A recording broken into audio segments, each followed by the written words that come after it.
If you do not want to live the same life as everyone else, then you must be willing to make the sacrifices that others refuse to make.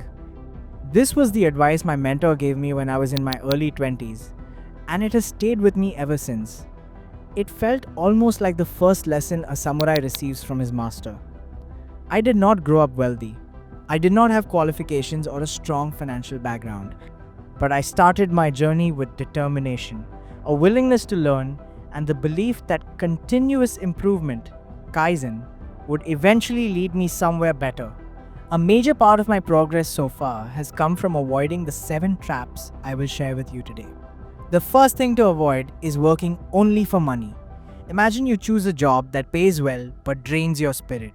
The bank balance grows, friends think you're doing well, and your parents breathe a sigh of relief. But eventually, the growth stops. You hit a ceiling. This is path A. Now imagine choosing a job that is challenging and pays less. You struggle at first, you worry about bills, people think you are falling behind. But with time, your capabilities grow, your value increases, and your earning potential rises sharply. This is path B. Path A focuses on early income. Path B focuses on skills and long-term value. This is exactly the approach used by anyone who eventually builds wealth. In my case, I did not have a glamorous start. I took humble jobs that did not pay much but taught me important skills. Each role sharpened me, just as a samurai sharpens different techniques, and each skill added another tool to my personal samurai toolkit. I understood that skills create freedom and that relying only on salary traps you in one place.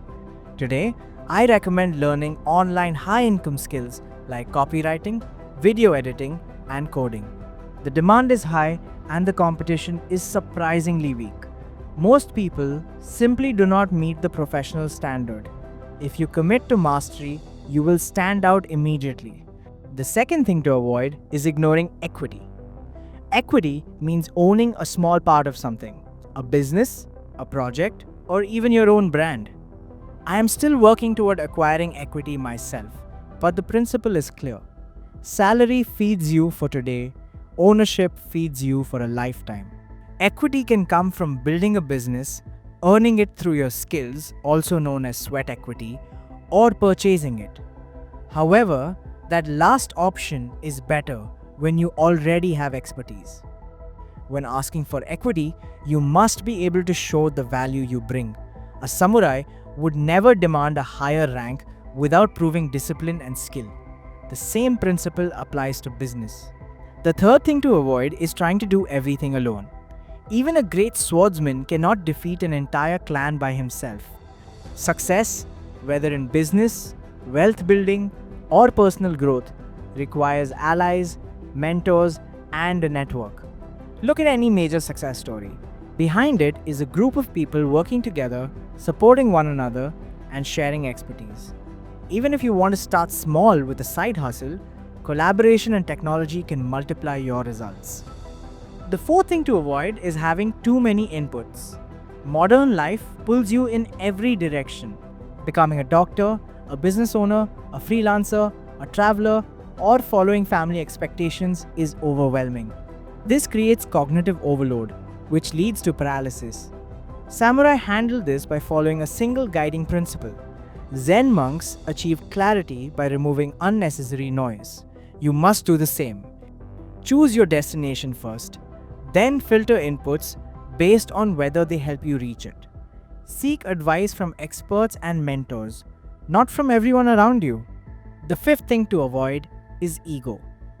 Arrogance makes you believe you already know enough, and that belief closes the door to growth.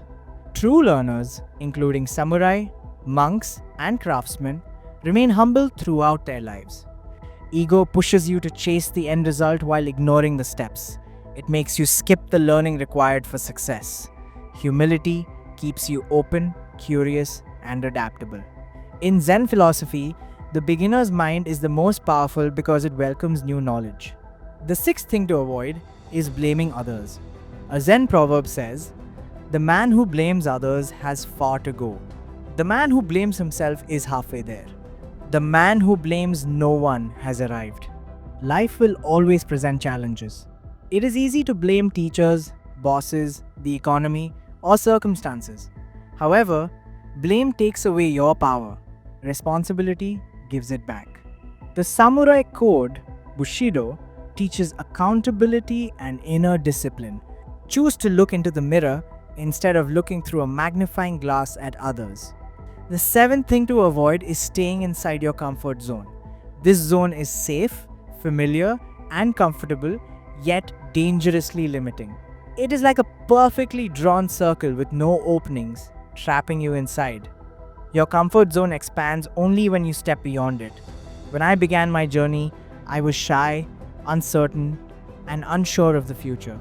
But each small step, such as learning a new skill, starting a side project, or taking on challenges, expanded that circle little by little.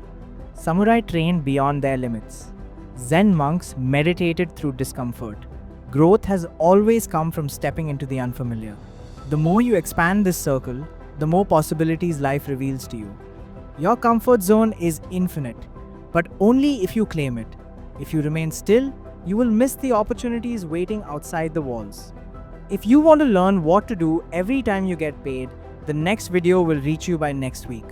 Make sure to subscribe if you are committed to improving your financial life. I will see you in the next lesson.